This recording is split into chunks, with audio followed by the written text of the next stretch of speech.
પ્રિય ભક્તો, વસંત પંચમીના દિવસે હળદરના ડબ્બામાં ચૂપચાપ આ વસ્તુ રાખી દેજો. મિત્રો, આ એક નાનકડી વસ્તુ ધનને ચુંબકની જેમ ખેંચવા લાગશે. એટલો પૈસો આવશે કે તમે સંભાળી નહીં શકો અને જિંદગીમાં ક્યારેય પાછું વળીને જોવું નહીં પડે. જી હા દોસ્તો, જુઓ, આ ઉપાય સ્વયં માં લક્ષ્મીએ બતાવ્યો છે. તો જો આ ઉપાય તમારા કાન સુધી પહોંચી રહ્યો છે, જો તમે તેને સાંભળી રહ્યા છો, તો તેને સાક્ષાત માં લક્ષ્મીના આશીર્વાદ માની લેજો. કારણ કે જુઓ, વસંત પંચમી એ કોઈ સાધારણ પર્વ, સાધારણ તહેવાર કે સાધારણ દિવસ નથી. અવારનવાર તમે બાળપણથી અત્યાર સુધી માત્ર એટલું જ સાંભળ્યું છે કે વસંત પંચમીનો તહેવાર માત્ર માતા સરસ્વતી સાથે સંબંધ ધરાવે છે. પરંતુ ના, વસંત પંચમીનો દિવસ માં સરસ્વતીની સાથે સાથે ધનની દેવી માં લક્ષ્મી સાથે પણ સંબંધ ધરાવે છે. દોસ્તો જુઓ, આજે જે ઉપાયની વાત આપણે આ વિડીયોમાં કરવાના છીએ, તે ઉપાયની વ્યાખ્યા ના તો તમને કોઈ શાસ્ત્રમાં મળશે અને ના તો કોઈ પુરાણમાં મળશે. કારણ કે પ્રાચીન કાળમાં કેટલાક વિશેષ જ્ઞાનીઓ અને ઋષિમુનિઓને જ આ ઉપાય વિશે ખબર હતી અને તેમણે માત્ર પોતાના શિષ્યોને જ આ જણાવ્યું હતું. તો હવે જુઓ દોસ્તો, આખરે તે કઈ નાનકડી વસ્તુ છે જે તમારે વસંત પંચમીના દિવસે હળદરના ડબ્બામાં રાખવાની છે, કેવી રીતે રાખવાની છે, ક્યારે રાખવાની છે અને રાખ્યા પછી કયા નિયમો અને કયા સંકલ્પ તમારે લેવાના છે, આ બધી જ વસ્તુઓ આજે હું તમને આ વિડીયોમાં જણાવીશ. જુઓ દોસ્તો, પૂરા 144 વર્ષો પછી એક ખૂબ જ ખાસ અને મહત્વપૂર્ણ યોગ વસંત પંચમી પર બની રહ્યો છે. તે યોગની વ્યાખ્યા પણ હું આગળ વિડીયોમાં કરીશ. આજે મારી તમને હાથ જોડીને એક વિનંતી છે કે આ ઉપાયને શરૂઆતથી અંત સુધી ધ્યાનથી જરૂર જોજો. કારણ કે જો તમે સાક્ષાતમાં લક્ષ્મીના આશીર્વાદ મેળવવા માંગો છો અને વિદ્યાની દેવીમાં સરસ્વતીની કૃપા મેળવવા માંગો છો, તો આ વિડીયોને અંત સુધી જોજો. તો આ વિડીયોને શરૂ કરતા પહેલાં મારી તમને હાથ જોડીને વિનંતી છે કે આ વિડીયોને લાઇક કરી દેજો અને કોમેન્ટ બોક્સમાં જય માં લક્ષ્મી અવશ્ય લખી દેજો. માં લક્ષ્મી તમારી બધી મનોકામનાઓ પૂર્ણ કરશે. દોસ્તો જુઓ, વસંત પંચમીનું મહત્વ શાસ્ત્રોમાં ખૂબ જ સ્પષ્ટ રીતે બતાવવામાં આવ્યું છે અને તેનો સંબંધ સીધો વિદ્યા, બુદ્ધિ, વાણી અને ધનની સ્થિરતા સાથે જોડવામાં આવ્યો છે. હવે અહીં સમજવા જેવી વાત શું છે? ધનની સ્થિરતા એટલે કે ધનને સ્થિર કરવું, હંમેશા પોતાની પાસે ટકાવી રાખવું, જેથી ધનની કમી ન થાય. તો દોસ્તો જુઓ, શાસ્ત્રો કહે છે કે મહા મહિનાની શુક્લ પક્ષની પંચમીએ વિદ્યાની દેવી પ્રગટ થયા હતા. એટલા માટે આ દિવસ માત્ર પૂજાનો નહીં પણ જીવનની દિશા નક્કી કરવાનો દિવસ માનવામાં આવે છે. માનવામાં આવે છે કે જો આપણે ઈચ્છીએ તો આપણા જીવનને એક શ્રેષ્ઠ વળાંક તરફ લઈ જઈ શકીએ છીએ, અથવા ઈચ્છીએ તો આપણે અત્યાર સુધી જે સાધારણ રીતે જીવતા આવ્યા છીએ તેમ જ જીવી શકીએ છીએ. જી હા દોસ્તો, જૂના ગ્રંથોમાં લખવામાં આવ્યું છે કે આ તિથિથી વર્ષના સારા કર્મોની શરૂઆત કરવી જોઈએ, આપણા જીવનમાં પરિવર્તન કરવા જોઈએ. કેમ? કારણ કે આ દિવસે કરવામાં આવેલું નાનું અમથું કામ, નાનો અમથો નિયમ આખા વર્ષ દરમિયાન અસર બતાવે છે. શાસ્ત્રોમાં એ પણ બતાવવામાં આવ્યું છે કે ધન ત્યારે જ ટકે છે જ્યારે બુદ્ધિ ઠીક હોય, વાણી સંયમિત હોય અને ઘરનું અન્ન શુદ્ધ હોય. કેમ? કારણ કે જે ઘરમાં અન્ન શુદ્ધ રહેશે, માં અન્નપૂર્ણાનું સ્થાન શુદ્ધ રહેશે, જે ઘરનું રસોડું શુદ્ધ રહેશે, ત્યાં સાક્ષાત માં લક્ષ્મી બિરાજમાન રહેશે. આ જ કારણે વસંત પંચમીએ ભણતરની શરૂઆત કરાવવામાં આવતી હતી, નવા કામની શરૂઆત થતી હતી અને ઘરના અન્ન સ્થાનને વિશેષ રૂપે શુદ્ધ કરવામાં આવતું હતું. પરંતુ આજના સમયમાં લોકોને આ બધી વસ્તુઓમાં વિશ્વાસ નથી. લોકો માત્ર આપણા શાસ્ત્રોને, આપણા તહેવારોને એક મજાક સમજે છે. પરંતુ જો તમારા ઘરમાં ઘણા લાંબા સમયથી ક્લેશ અને વિવાદ થઈ રહ્યા છે, જો તમારા ઘરમાં પૈસા ટકી રહ્યા નથી, તમે જેટલી મહેનત કરો છો તેટલા પૈસા મળી શકતા નથી, અથવા ક્યારેક ફાલતુ ખર્ચ થઈ જાય છે, બીમારીમાં પૈસા વપરાઈ જાય છે, પૈસાના કારણે પતિ પત્નીમાં વાદ વિવાદ થાય છે, ઘરનું વાતાવરણ બગડે છે, અથવા કોઈ બીમારીએ તમને લાંબા સમયથી ઘેરી રાખ્યા છે, તો જુઓ, આજે આ બધી મુશ્કેલીઓને હું જડમૂળથી સમાપ્ત કરી દઈશ. કારણ કે જે ઉપાય અમે તમને બતાવવાના છીએ તે ઉપાય સાધારણ તો બિલકુલ નથી. મિત્રો, જ્યાં અન્નનું અપમાન થાય છે ત્યાં લક્ષ્મી ક્યારેય રોકાતી નથી. આ વાત તમે પણ જાણો છો અને શાસ્ત્રોમાં ખૂબ જ મહત્વપૂર્ણ રીતે આ વાતને બતાવવામાં આવી છે. જ્યાં અન્નનું સન્માન થાય છે ત્યાં ભલે આવક ઓછી હોય તો પણ ક્યારેય ભયાનક તંગી આવતી નથી. આ જ કારણે રસોડાને શાસ્ત્રોમાં લક્ષ્મીનું સ્થાયી સ્થાન કહેવામાં આવ્યું છે. શાસ્ત્રો બતાવે છે કે હળદર માત્ર મસાલો નથી, જી હા દોસ્તો, પરંતુ એક પવિત્ર દ્રવ્ય છે, એક પવિત્ર વસ્તુ છે જે ભોજનને શુદ્ધ પણ કરે છે અને ઘરની નકારાત્મકતાને પણ રોકે છે. એટલા માટે જ આપણા શાસ્ત્રોમાં બતાવવામાં આવ્યું છે કે હળદરને હંમેશા ઢાંકીને સાફ અને સૂકી જગ્યા પર રાખવાનો નિયમ છે.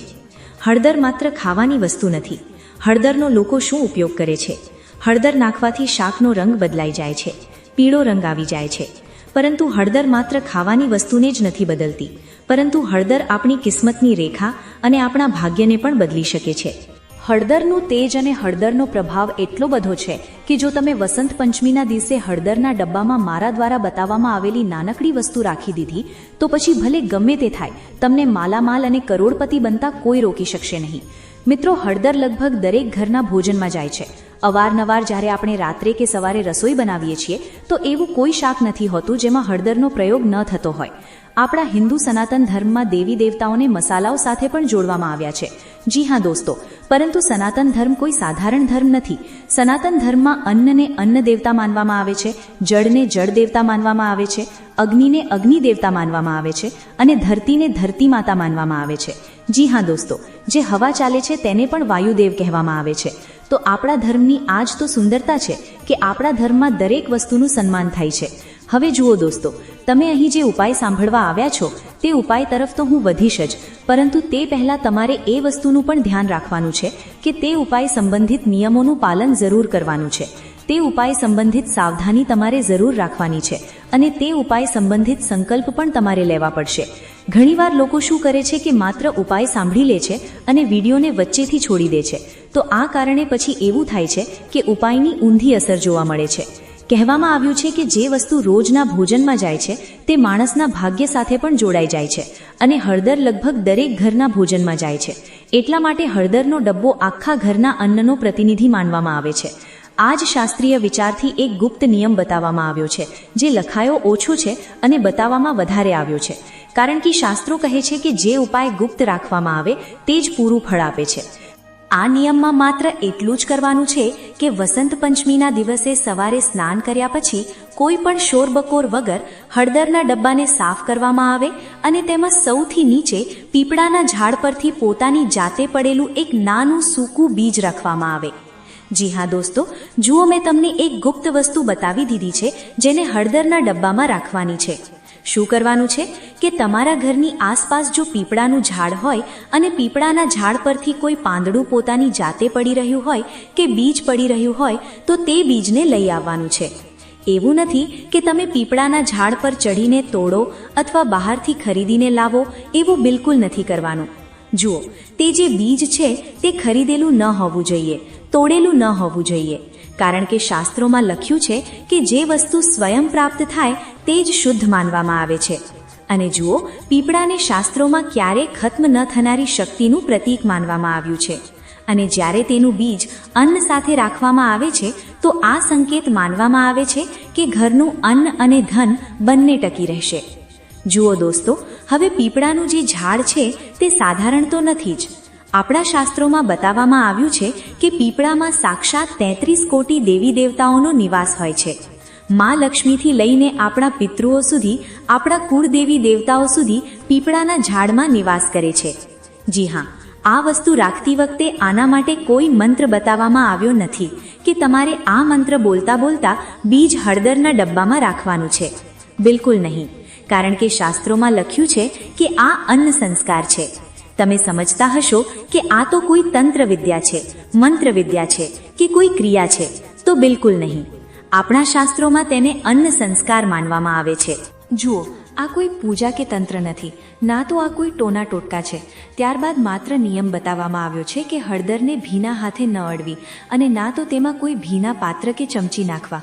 જેમ કે જો તમે તે બીજને હળદરના ડબ્બામાં રાખી દીધું છે તો ત્યારબાદ તમારે ભીના હાથથી હળદર અડવાની નથી. ઘણીવાર સ્ત્રીઓ શું કરતી હોય છે કે હળદર કાઢવા માટે ચમચી નાખે છે. અવારનવાર જ્યારે સ્ત્રીઓ રસોઈ બનાવે છે ત્યારે કોઈ અન્ન કે તેના ટુકડા નીચે પડી જાય છે અને પછી તેના પર પગ લાગે છે, તે ઓળંગવામાં આવે છે. તો તમારે આવી ભૂલ કરવાની નથી. અન્નને ઓળંગવાનું નથી અને નીચે પણ નથી પાડવાનું અને મહિનામાં એકવાર થોડું અનાજ કોઈ જરૂરિયાતમંદને આપી દેવું. માત્ર નહીં પણ ભાવ જોવામાં આવે છે. જેટલી તમારી ક્ષમતા છે તેટલું, ભલે અડધી વાટકી ચોખા, અડધી વાટકી લોટ, અડધી વાટકી ખાંડ કે જેટલું તમારાથી બને તેટલું તમે મહિનામાં એકવાર કોઈ જરૂરિયાતમંદ વ્યક્તિને દાન કરી દો. આ ઉપાય કર્યા પછી જ તમારે આ બધા નિયમોનું પાલન કરવાનું છે. ત્યારબાદ જુઓ, શાસ્ત્રોમાં એ પણ સ્પષ્ટ લખ્યું છે કે આવા નિયમનો પ્રચાર ન કરવો જોઈએ, કારણ કે અવારનવાર લોકોની આદત હોય છે કે જેવું તેઓ કંઈક ઉપાય કરે એટલે તરત જ આસપાસના લોકોને કહી દીધું, પરિવારના લોકોને કહી દીધું, મિત્રોને કહી દીધું, સંબંધીઓને કહી દીધું. તો એવું નથી કરવાનું. જો તમે આ ઉપાય કરી રહ્યા છો તો આ ઉપાયનો સૌથી કઠોર નિયમ એ જ હશે કે આ ઉપાય તમે બિલકુલ ગુપ્ત રાખો. ખાસ કરીને હું મહિલાઓને વિનંતી કરું છું, કારણ કે મહિલાઓ જ અવારનવાર એવી ભૂલ કરે છે કે જ્યારે તેઓ ઉપાય કરે ત્યારે તે ઉપાય આસપાસના લોકોમાં જણાવી દે છે, વહેંચી દે છે કે અરે તમે પણ આ ઉપાય કરજો, મેં પણ કર્યો છે. તો એવું બિલકુલ કરવાનું નથી. જુઓ, જે વ્યક્તિ પોતાના નિયમો બધાને જણાવે છે તેનું ફળ ઓછું થઈ જાય છે. એટલા માટે આ ઉપાયની સૌથી મોટી શરત એ જ છે કે આને કોઈની સાથે ચર્ચામાં ન લાવો. શાસ્ત્રો માને છે કે આ નિયમથી અચાનક અમીરી નથી આવતી, પરંતુ અચાનક ગરીબીથી રક્ષા થાય છે. અર્થાત જુઓ, આજના સમયમાં માતા લક્ષ્મી અને ધનના દેવતા કુબેરને છોડીને દરેક વ્યક્તિને પૈસાની જરૂર છે. દરેક વ્યક્તિ મોટા સપના જોઈ રહી છે. કોઈને પોતાનું મકાન જોઈએ છે, કોઈને ગાડી જોઈએ છે, કોઈને જીવન સાથી જોઈએ છે, કોઈને સંતાન જોઈએ છે, તો કોઈ પોતાના શરીરના રોગો સામે લડી રહ્યું છે. તો આ બધી વસ્તુઓમાંથી છુટકારો ત્યારે જ મળશે જ્યારે તમે આ ઉપાય કર્યા પછી આ ઉપાયને બિલકુલ ગુપ્ત રાખશો. જુઓ, ખર્ચ સંભળાવા લાગે છે આ ઉપાય કર્યા પછી, અને ઘરમાં અન્ન અને ધનની સ્થિતિ સ્થિર રહે છે. એટલા માટે આ કોઈ ચમત્કાર કે ટોના ટોટકા નથી, પરંતુ શાસ્ત્રોમાં બતાવવામાં આવેલા અન્ન, સન્માન અને લક્ષ્મી સ્થિરતાના નિયમ પર આધારિત એક શાંત અને ગુપ્ત ઉપાય છે, જેને વસંત પંચમીથી શરૂ કરવામાં આવે તો આખા વર્ષ દરમિયાન તેની અસર બની રહે છે. અને આ જ કારણ છે કે આ કરનારા લોકો તેને બતાવતા નથી, બસ નિભાવે છે. જુઓ, દરેક ઉપાય માત્ર નિભાવવા માટે કરવામાં આવે છે, લોકોને બતાવવા માટે નથી કરવામાં આવતો. એટલા માટે હું તમને જણાવું છું કે જો તમે આ ઉપાય કરી રહ્યા છો તો મારી તમને માત્ર એક જ વિનંતી છે કે આ ઉપાયને તમે માત્ર ને માત્ર નિભાવતા ચાલજો, કોઈને કહેતા નહીં. સાથે જ હવે દોસ્તો જુઓ, તમે ઉપાય તો જાણી લીધો હશે, તેના નિયમો પણ જાણી લીધા છે. તેના સંકલ્પ તમે હજુ સુધી જાણ્યા નથી. તે સંકલ્પોની વ્યાખ્યા પણ હું આ વિડીયોમાં કરી દઉં છું કે જુઓ, ઉપાય કર્યા પછી વસંત પંચમીના દિવસે તમારે 4 થી 5 સંકલ્પ લેવાના છે. ત્યારે જ આ ઉપાય તમને અસરકારક પરિણામ બતાવશે. જે ઘરમાં તામસિક ભોજન બને છે તો તમારે ધ્યાન રાખવાનું છે કે બિલકુલ પવિત્ર રાખવું. કોઈ પણ રૂપમાં અન્નનું અપમાન નથી કરવાનું, કોઈ પણ રૂપમાં અન્નપૂર્ણાના સ્થાનનું અપમાન નથી કરવાનું. અને આ ઉપાય કોઈને દેખાડા માટે, લાલચ કે ખરાબ ભાવથી નહીં, પરંતુ ઘરમાં અન્ન અને ધનની સ્થિરતા માટે કરવાનો છે. જો શાંતિ અને અછતથી રક્ષા માટે કરવાનો છે, અને જાણતા અજાણતા કોઈ ભૂલ થઈ જાય તો ક્ષમા મળે એવો ભાવ તમારે રાખવો પડશે. અને તમારે એવું પણ બોલવું પડશે ઉપાય કરતી વખતે કે મારા ઘરમાં સદાય અન્ન ભરેલું રહે, ધન સ્થિર રહે અને બુદ્ધિ સાચી દિશામાં બની રહે. આ જ મારો સાચો સંકલ્પ છે, આ જ મારો કઠોર સંકલ્પ છે. હવે જુઓ દોસ્તો, હું તમને હળદરનો બીજો પણ મહત્વપૂર્ણ ઉપાય બતાવી દઉં છું, કારણ કે જુઓ, આ ઉપાય જાણવો તો તમારા માટે ખૂબ જ જરૂરી હતો જ અને તમે જાણી લીધો છે. પરંતુ હળદર સંબંધિત બીજા કેટલાક ઉપાયો પણ છે.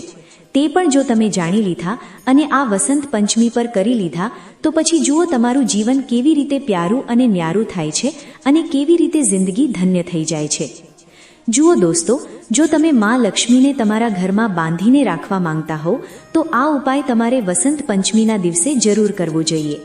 આ ઉપાય ખાસ કરીને તે લોકો માટે ખૂબ જ અસરકારક રહેશે જે લોકો પોતાનો વ્યાપાર કરી રહ્યા છે, પોતાની નોકરીમાં પણ કોઈ પ્રગતિ થઈ રહી નથી, ધન આવવાના માર્ગો પૂરી રીતે બંધ થઈ ગયા છે, ન ઘર પરિવાર ખુશ રહી શકતું હોય, ન ઘરના લોકો વચ્ચેના મતભેદો ખત્મ થવાનું નામ લઈ રહ્યા હોય, રોજબરોજ લડાઈ ઝઘડા, ક્લેશ, વિવાદ બધું જ થઈ રહ્યું હોય. તો જુઓ તમારે શું કરવાનું છે. વસંત પંચમીની સવારે સ્નાન કર્યા પછી એક નાની વાટકીમાં કાચા ચોખા લેવાના છે. ચોખા કાચા હોય, ખંડિત એટલે કે તૂટેલા ન હોય અને ચોખા આખા હોવા જોઈએ. તેમાં એક ચપટી હળદર ભેળવો. ત્યારબાદ આ મિશ્રણને તમારા ઘરની તિજોરી કે અલમારીમાં અથવા જ્યાં તમે પૈસા રાખો છો ત્યાં રાખવાનું છે.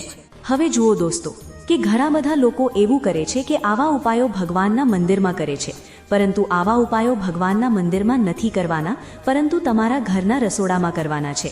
મેં તમને જણાવ્યું છે કે એક ચપટી હળદર અને એક વાટકી ચોખા લઈને મિશ્રણ કરવું. હવે તિજોરી કે અલમારી જ્યાં તમે પૈસા રાખો છો ત્યાં રાખી દો, કારણ કે શાસ્ત્રીય પરંપરામાં ચોખાને અન્નનો આધાર અને હળદરને શુદ્ધિનું પ્રતીક માનવામાં આવ્યું છે. એટલા માટે આ ઉપાય ધનને ટકાવી રાખવા માટે કહેવામાં આવે છે. ધ્યાન રહે કે તમારે હળદરનો ડબ્બો પણ બિલકુલ પવિત્ર રાખવાનો છે. ચોખા બિલકુલ પણ ખંડિત ન હોય, તૂટેલા ન હોય અને જગ્યા સાફ હોય, અને દર શુક્રવારે મનોમન કહો કે મારા ઘરનું ધન સ્થિર રહે. 1 વર્ષ પછી ચોખા કોઈ છોડના મૂળમાં નાખી દો. તમારે 1 વર્ષ તો શું, 1 મહિનાની અંદર જ આ ઉપાયની અસર દેખાવા લાગશે. તિજોરીઓ ભરાવા લાગશે અને તમે ઈચ્છો તો તમારા પર્સમાં પણ ચોખાના 2-3 ટુકડા રાખી શકો છો, કારણ કે ત્યાં પણ તમે ધ્યાન રાખો છો અને માણસ એ જ ઈચ્છે છે કે મારું પર્સ હંમેશા પૈસાથી ભરેલું રહે, મારા પર્સમાં ક્યારેય પૈસાની કમી ન થાય. આવી વસ્તુ પણ તમારે જરૂર કરવી જોઈએ. હળદરની ગાંઠથી લક્ષ્મીનો રક્ષા નિયમ પણ બતાવવામાં આવ્યો છે કે વસંત પંચમીના દિવસે હળદરની એક આખી ગાંઠ લો, તેને સાફ પાણીથી ધોઈને તમારે સૂકવી લેવાની છે અને સૂકવ્યા પછી પીળા કપડામાં બાંધીને ઘરના મંદિર કે રસોડાની ઉપરની સાફ જગ્યા પર રાખી દો.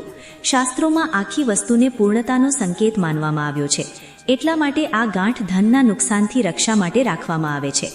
નિયમ એ છે કે તેને હાથમાં લઈને બતાવવી નહીં, બસ સન્માનથી રાખવી. માનવામાં આવે છે કે આનાથી અચાનક ખર્ચ અને ધનની બરબાદી પર રોક લાગે છે. હળદરનું જે આપણા શાસ્ત્રોમાં મહત્વ બતાવવામાં આવ્યું છે તે મહત્વ કોઈ સાધારણ નથી, કારણ કે હળદર સાક્ષાત માં લક્ષ્મી સાથે સંબંધ ધરાવે છે. વસંત પંચમીની સવારે 1 લોટા પાણીમાં થોડી હળદર તમારે ભેળવવાની છે અને તે જ જળથી ઘરના મુખ્ય દ્વાર પાસે હળવો જળ છંટકાવ કરવાનો છે. શાસ્ત્રીય પરંપરામાં દ્વારને માં લક્ષ્મીનો પ્રવેશ માર્ગ માનવામાં આવ્યો છે અને હળદરને શુદ્ધિનું માધ્યમ. હવે જુઓ, આ ઉપાય નવી તકો અને ધનના રસ્તા ખોલવા માટે કહેવામાં આવે છે. તો ત્યારબાદ મનમાં માત્ર એટલો ભાવ રાખો, મારા ઘરમાં શાંતિ અને અછતથી રક્ષા બની રહે. કોઈ જરૂરી મંત્ર નથી. તો દોસ્તો, મેં તમને આજે હળદરનો ઉપાય બતાવ્યો છે. આ ઉપાય તમારે વસંત પંચમીના દિવસે જરૂર કરવાનો છે, કારણ કે જુઓ, વસંત પંચમી વર્ષમાં માત્ર એક જ વાર આવે છે અને આ તક તમારે હાથમાંથી બિલકુલ પણ જવા દેવાની નથી. સાફ સુથરી મનોદશા રાખવાની છે, પવિત્ર રાખવી અને પોતાનું મન પણ બિલકુલ શાંત રાખવું. તો આ ઉપાય કરવો તમારા માટે ખૂબ જ જરૂરી છે. તો પ્રિય ભક્તો, અમારા દ્વારા બતાવવામાં આવેલી જાણકારી પસંદ આવી હોય તો આ વિડીયોને લાઈક અવશ્ય કરી દેજો. કોમેન્ટ બોક્સમાં જય શ્રી કૃષ્ણ, રાધે રાધે અવશ્ય લખી દેજો. અને જો તમે હજુ સુધી અમારી ચેનલને સબસ્ક્રાઇબ નથી કરી તો અમારી ચેનલને સબસ્ક્રાઇબ કરીને અમારી સાથે અત્યારે જ જોડાઈ જજો.